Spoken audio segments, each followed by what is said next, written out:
We are mighty Marine. Oh, oh, oh. Welcome to the Marine FC official podcast. Now I'm joined by a very special guest again this week. It is former Marine player Steve Irwin, and I think it's fair to say a fan's favourite during his time at Marine. So welcome to the show, Steve. How are you doing? You all right? Yeah, it's good to be on it. Yeah, I've seen a little few of the other podcasts, so thought we'd give it a little a go and see how it goes. Defo, yeah, it'll be good. So tell us what you're up to at the moment. Anyway, am I right to say you're working in football agency at the moment? Yeah, I've gone into agency with a friend of mine he was doing when I was playing. It's the end of my career. He was helping me out to being my agent, Ian Steddon. So I've gone in with him at Temper Sports and just trying to get that moving a little bit quicker now. And it's been good, but obviously with the pandemic over the last year since I've stopped, it's kind of been stop-start, and then obviously not being able to go to watch any games and games not being on has been a bit of a nightmare. But hopefully, now this end of the tunnel type of thing, and we can kind of get going again, which is same for everyone really. But it is what it is. Yeah, definitely. It's a tough time to get started in anything, but I'm sure now things are starting up again. It'll be much easier. So yeah, let's start from the start. Then obviously you began your career with Liverpool and came through the academy there, and you got plenty of good memories there. So we'll start talking about that. How did you first sign for Liverpool, and tell us a little bit about your time there? Well, I played for a team, Country Park, when I was younger. I was about seven or eight.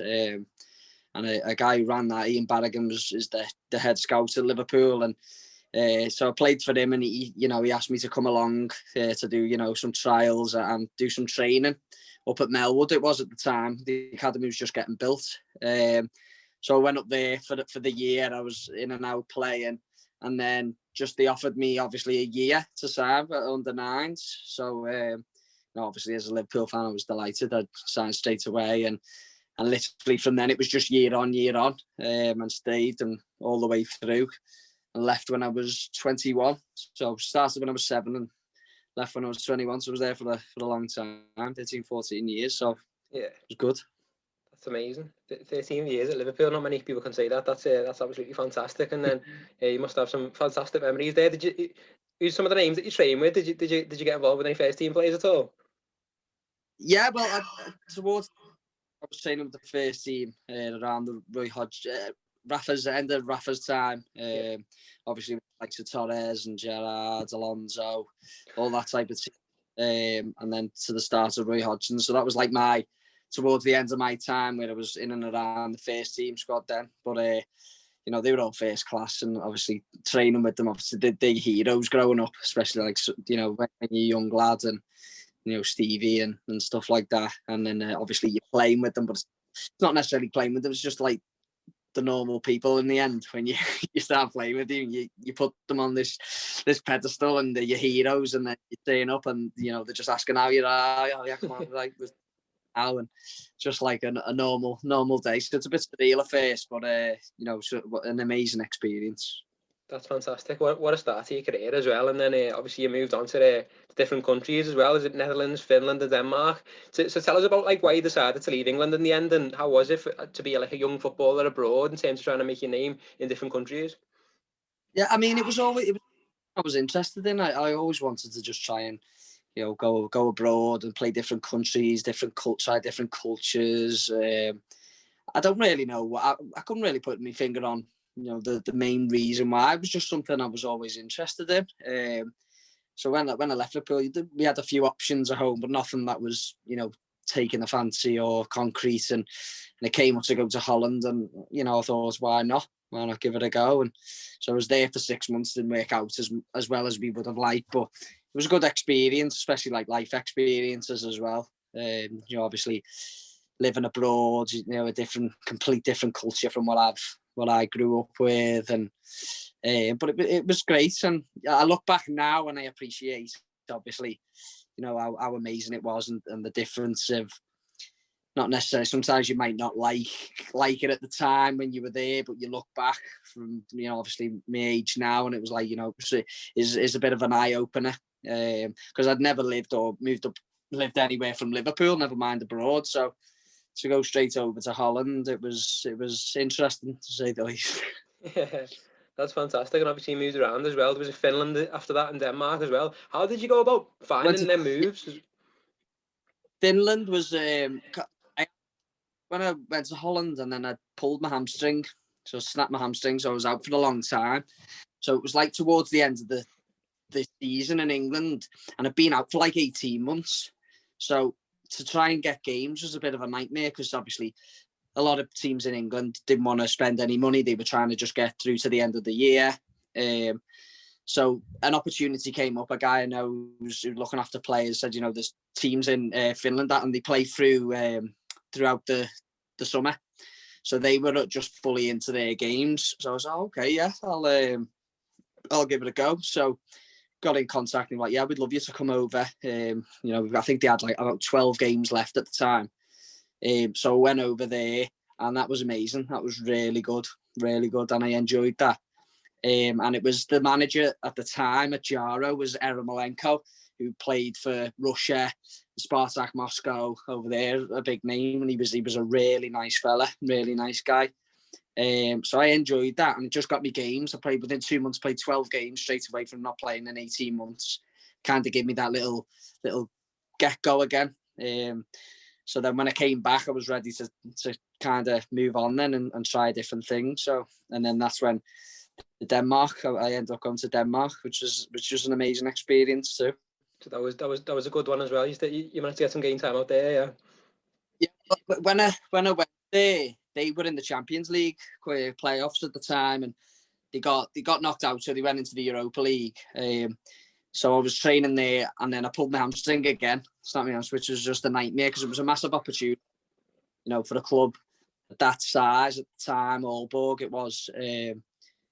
It was just huge, and I was like, oh, it's great. So I got there, and they were playing the Champions League qualifier, and the music and everything. I was like, oh, this is great, this. And then within 2 weeks, I think I tore my hamstring again. Oh. So I was back on the sidelines, and I was a bit like, oh.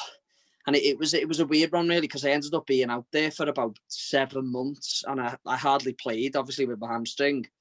But it was one of the most amazing places I've ever been to in my life. Someone said to me, like, if you look back at different places where you've been, because like I have family who live in America, and so I've been over there, been playing in different countries, and hands down, Denmark was one of the most amazing places I've ever been to in my life. The people, just the city, it was just absolutely stunning. And I even though I never played, I think it says a lot about the country that I never really played enough, yet I still just loved living there. I loved my time there. So yeah. That was massive. I still speak to people there now, and have a look how they get on and everything. And that was a lovely time. Though. That's fantastic. What did the football like? How did it compare to like over here as well in those different countries? Compared to, obviously you must have had a language barrier and stuff as well. But how did it compare? I think, obviously, comparing the styles of play, I think it's very, very more technical on anywhere from that international scene. Where I think in England it's a lot it's more physical, power, strength, and I think other countries work a little bit more on the technical side. The pace of the games was probably similar. To be fair, it wasn't too different. So that was not too bad. And I was always a technical player myself coming through. So I was playing abroad, but that type of the game would never, it wasn't a problem really for me, because I'm not the biggest, and I'm only small, and so my game was more technical game. So that was a good part of it. But as you say, like the language barrier, I think, to be honest with you, I think that's why I love Denmark so much. And I think it was more down to the people. And because I can tell you a story, I was there, and it was one of my first days, and I was having my breakfast. So I'm sitting there eating my breakfast, and there was a couple of guys, and they were speaking in Danish or whatever. And I sat down. So I sat down and sitting there eating my breakfast, and someone else comes and starts over, and without speaking to me, just because I'd sat down, they started speaking to each other in English. Yeah.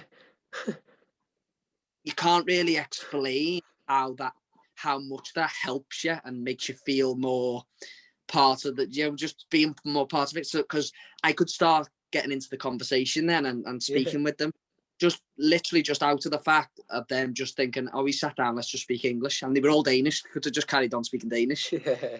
It was just small things like that, which was a lot about the people over there that just made you so welcoming. And I think that was a huge part of why I enjoyed it so much as well. Yeah, that's fantastic. Well, sounds like everyone's dead polite there. Know a few Danish people, and know that's one of the main things that stands out, the manners and stuff. But so yeah, in the end, you decided to come back to England, and I know you said it was more technical on the continent, but I think you proved, certainly at the time I was watching, that you can do both technical and physical as well. So yeah, you obviously came back to join Skelmersdale United. So why did you decide to come back to England at that point after? Well, I think after obviously playing abroad, but Denmark was a bit of a nightmare because I'd been injured and I got there, and then obviously I'd done my hamstring again, so I hadn't fully played properly for another year. So within the space of 3 years, I'd been out injured for 2.5. So I hadn't played any games. It was a bit of a nightmare getting back into it. But at the time, I was only on my own, so I was coming back though. I need to kind of get back to England, where I'm from, so I can just get settled and then hopefully start playing again. And lucky enough, I knew the manager. It was Alan Rogers up at Skelmersdale. So text Alan, so I'm back, and I can want to play. And he's like, absolutely, come in. We'd love to have you in. And so I went back, and he was great with it. He's just such a nice guy, and knows everything about football. He obviously playing at Forest, and so he was a really good help, and he just said, just come in, play, get yourself fit. We'll help you along, and that was great. And I think I played about 10 or 12 games, and I loved it. I absolutely loved it. It was just I was playing, I was enjoying it again, because I'd spent so long, with the injuries, and it was getting me down a bit. I kind of fell out of love with it a little bit, out of love with football, and I've absolutely idolised the game since I was a baby, so I was a bit down, and then that just kind of rejuvenated the love of it. I was like, this is what it's about. I was getting up, I was playing on a Saturday, and it didn't matter what league or what level. I was like, oh yeah, I can't wait now. So that kind of gave me the little spirit that I needed, and it was an amazing little 10 games, and the people there were absolutely fantastic. It was such a lovely family, run club, and so that was great. And then obviously from the summer, then we were looking to move on, and I ended up going to FC United, which was obviously the next great move. So yeah. Strong time there as well. So I think it was like you played quite a lot there as well. You're back in the swing of it. How was your time there? I absolutely loved it. Probably when I first got back, I was when I started playing the best football part that I was in, and I signed there for Carl Marginson, it was at the time. And I just loved it. And obviously the club, the fans are absolutely crazy about the club. You get 2,000 fans a week at home, and it was just, especially coming up to that level, it felt so special. You take like a Tuesday night game, you turn up under the lights, 2,000 people there. Played Stockport, I think, in one of the FA Cups, and we were getting beat 3-0 at half time against them. And then we pulled it back to 3-3, scored a penalty in like the last minute to get it to 3-3, and all the fans were going crazy. It was like a top level, the away fans all packed into the side. Back then to Broadhurst Park, and that this whole night was it was everything about FC United. You turn up Tuesday under the lights. It was 2,500 people. It was packed, and you're thinking this feels like you're really playing in the FA Cup here. And then we ended up getting 2 men sent off in the first 10 minutes. And we were stuck in our half for like the whole game. I think we had one back in the second half. We got a corner, and then the ball came in, and I swung it in, headed down, and Greavesy tap in 1-0, and the like never hit a ground. It absolutely loved it. And it was like what it's all about. This is what it's playing. And I played there, and I absolutely. It was one of the best times I've had, I'd say, playing football. I absolutely loved that year. It was an amazing club. Yeah, definitely. It sounds fantastic, and what a memory to have from there as well. Now, once again, it's time for the Guess the Goal segment. So please listen to the following clip if you're listening on Spotify, or watch it played out if you get a bit more of a clue if you're watching on YouTube. So let us know which goal you think it is in the comment section or on Twitter, and we'll give a little shout out to whoever gets it right. So thanks once again, as always, to the kids of St Greg's School in Lydiate for the commentary, and let us know which goal you think this is. Number 10 gets the ball on the halfway line and tees off. dribbling the ball to the left-hand side. He makes a bursting run down the line. We decided to take the defender on. With a double step over to beat his man. He sent the defender the wrong way. He takes the shot and he scores! The third goal from Marine in the 76th minute. What a goal by number 10. 3 for him on the day. But obviously you ended up moving on in 2018, I think, while Tommy Lawson was still the Marine manager. So how did that move come about? Well, it was just over. It was so I kind of knew Youngie was taking over, and he'd watched me quite a lot beforehand when I was playing for FC, and I knew he'd be interested. So when obviously he took over, he phoned me up, and he was just saying, "I'd like you to come," and so I was obviously, as soon as when Youngie texted me, I was like really interested. Then I was like, okay, and it was a big thing for me at the time as well, because I just had my little lad, and it was nice. Like, I wanted to be a little bit closer to home. Than playing obviously up in Manchester, which it wasn't far, but I was working as well in the day, so I just thought closer to home a little bit. I knew Youngie, where Youngie wanted to take the club, and it was big things at the time for the club, and so I was like, yeah, I was all in, and so I couldn't wait to start. And then obviously that was when I started my Marine journey. Yeah, of course. And you're there for a couple of years, of course, and managed to properly establish yourself in the team during that time. And even at the age of 28 or so, when you joined, you I know when I was joined anyway in January 2019, you were like one of the senior players in the squad, because it was kind of like a young squad. And although you were not even 30 yet, you were suddenly a senior player. So what was that like from going from kind of just to be thrust into that role at Marine? To be honest with you, I think it wasn't a problem. I'd grown up one of the young ones. I've always been like captains of teams, and kind of one of the main talking points of it. Like, I'd be the one shouting things and speaking to people. So that was never really a problem. But as you say, when I got there, it was very young, but it was more for it was a future thing. It was good for the club, what it needed, a new structural, way of playing, that bundle of energy, the young, and I think obviously getting the fruition now, through that, obviously with the FA Cup run last year and stuff like that. I think that has been partly down to the few years before is now coming out.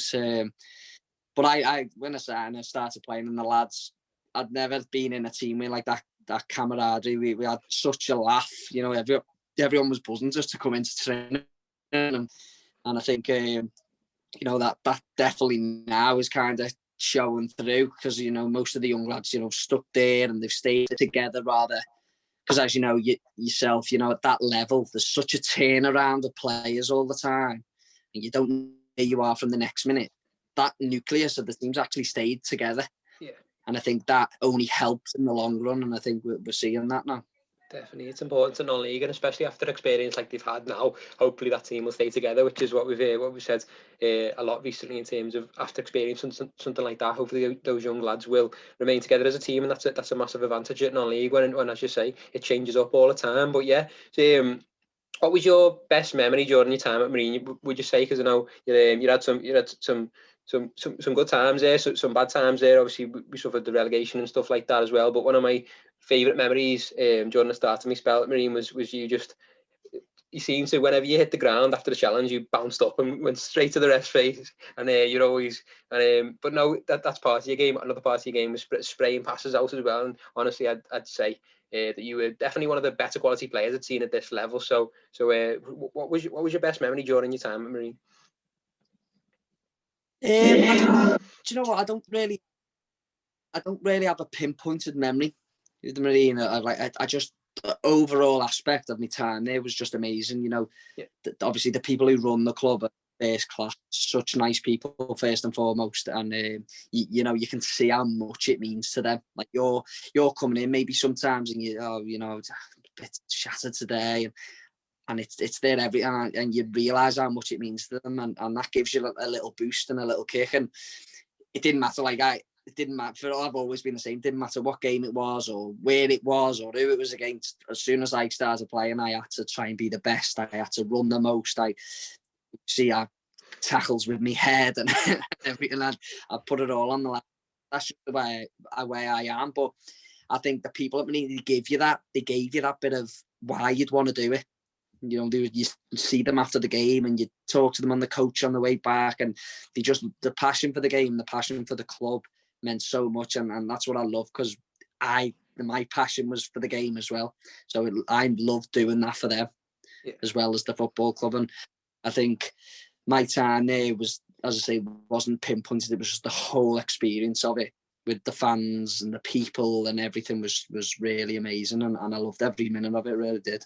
Yeah, definitely, and you can obviously see it makes it easier to put your heart into it when you know how much it means to people as well, and you've kind of got it you've got to do it for them as well. But yeah, you've touched on Neil Young, but what was he like as a manager? Because obviously he's he's just signed his new contract, of course, over Christmas, which is one of the longer contracts we've seen in non-league football, really. So it's a lot of trust the club's put in him, and he's justified that obviously with the cup run and things, and he's obviously had a massive effect on the football club. But what did you find him like as a manager? I thought he was. You know, he's been around a long time, Youngie, and he's seen it all, and especially for the young lads, do you know what I mean? That what they can feed off his knowledge, and you know, at them levels is huge, because there's nothing there that he hasn't seen. So I think that's huge, and he doesn't put a hell of a lot of pressure on you, especially with the young lads, which, you know, some can crumble at. He expects and he demands, but he doesn't put that, you know, that pressure on you. Well, you've got to do this and you've got to do that. He just, you know, lets you express yourself, and that's what you need to do, especially with the young ones. So on that side of it, you know, he was great. He kind of, he can tell you and put, you know, his arm around, you know, where, like, you know what he wants as well at the same time. Express yourself, and that I think that was massive for me, because I was always, you know, I'd be here, I'd be running there, I'd be playing, I'd be closing down, and he was like, you know, trying to scale it back a little bit sometimes, so you're not anyway, but he just gave you that bit of freedom where you felt you could go and express yourself and enjoy it. You just wanted to go out and enjoy the game then. You didn't feel like there was all pressure on you and all the shackles were on you, and, you know, it was just like, do this, do that, but go and enjoy yourself. And I think that, you know, especially the young lads, I think are reaping them rewards of him managing them now. And hopefully, you know, with the long-term contract, he can build that stable place club, which I think it will do, definitely. Yeah, surely. Yeah, he's perfectionist really with his preparation. He's the scouting he does of the opposition for this level of football is absolutely fantastic. I played that in leagues. There wasn't anything you didn't know on the other team, and for that level, you know, because don't forget, you know, everyone's they got jobs and they're working the day, and, you know, then they come to football. I've been around football league clubs that didn't have the, you know, the meticulous detail, you know, that Youngie that he brings out, and I think that was a huge part, and especially at that level, because the little small details are massive at that level. And I think that, you know, that only just shows now what's being proven. You know, he works. I don't think I've seen a manager at that level work harder than him, to be honest with you. So, you know, he hopefully gets everything that he deserves now. Yeah. Hopefully we get that promotion soon as well. So yeah, I'll put you on the spot here a little bit. Who would you say the best player or players were that you played with during your time at Marine? Best player, I'd probably say Niall, because he's a goal scoring machine for that level. I think you'd have to say Niall, only on especially the basis of the season we went down, when it was literally when we were flying, 11 games unbeaten, I think it was, and then he got injured and we won one in the next 10 or something like that. And I think that proved, you know, he was such a focal point, especially when I was there. For the time I was, it was such a focal point of how we played and that it was massive when we lost him. And I think the proof's basically in the pudding, really, when, you know, what happened when he got injured. So I think him. I'll probably say Linny as well, because he'll phone me up. He'll start moaning if I don't say it. Definitely, I'll have to get him on soon as well. He's a good lad. But now, yeah, I think it was Dan Atherton who gave an interview. The lads who came in on loan from Liverpool just before the cup game about Marine, and he said his instructions from Young were to just lash it up to the lad with the quiff. It was Niall. So I think you saw when he got injured, obviously had an effect on the team, definitely. But yeah. at the end of that season, of course, you decided to retire and move into agency, of course. So what led to that decision to move away from playing football at that age?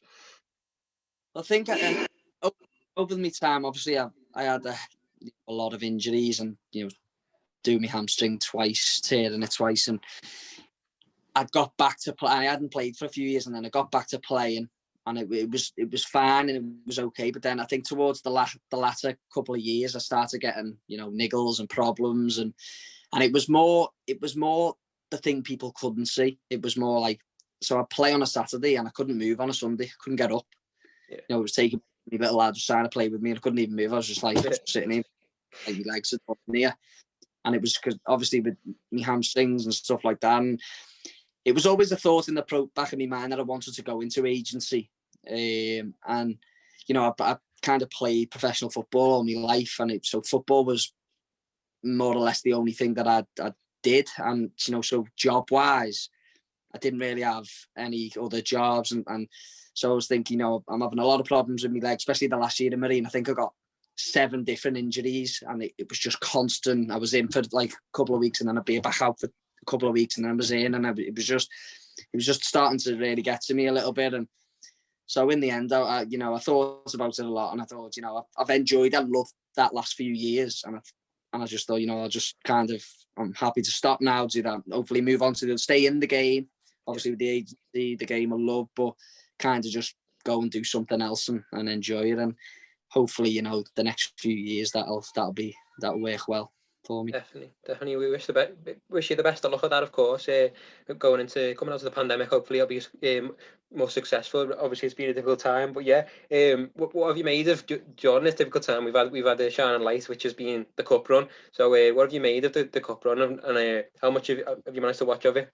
That was amazing. I watched come home, put it on the telly, I had on my iPad, trying to get on links, and it was amazing because as we said before, most of the lads are still there, so you had more of that feel. You see a couple of teams that you played for, and within the next year you don't know one lad who was there, but obviously Marine was the whole same basically team as I was there, with a exception a few players, but so I was just buzzing for the lads. I know how much it means to a lot of them, and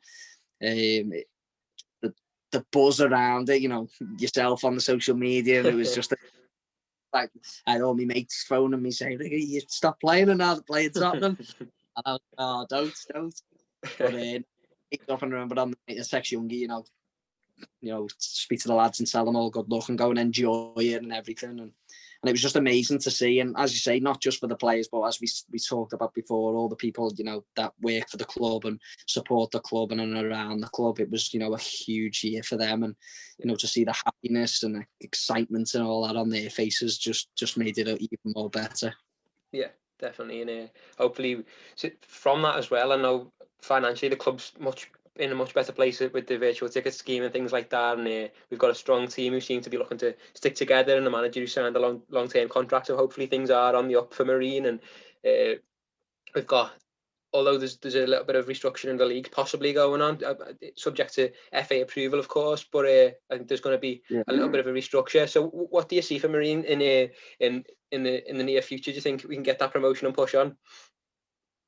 Well, absolutely. I think I've been shown over the last, with the stop-start, but I think it was there even when I was there. You could feel the club kind of changing a little bit. The structure of it, the running of it.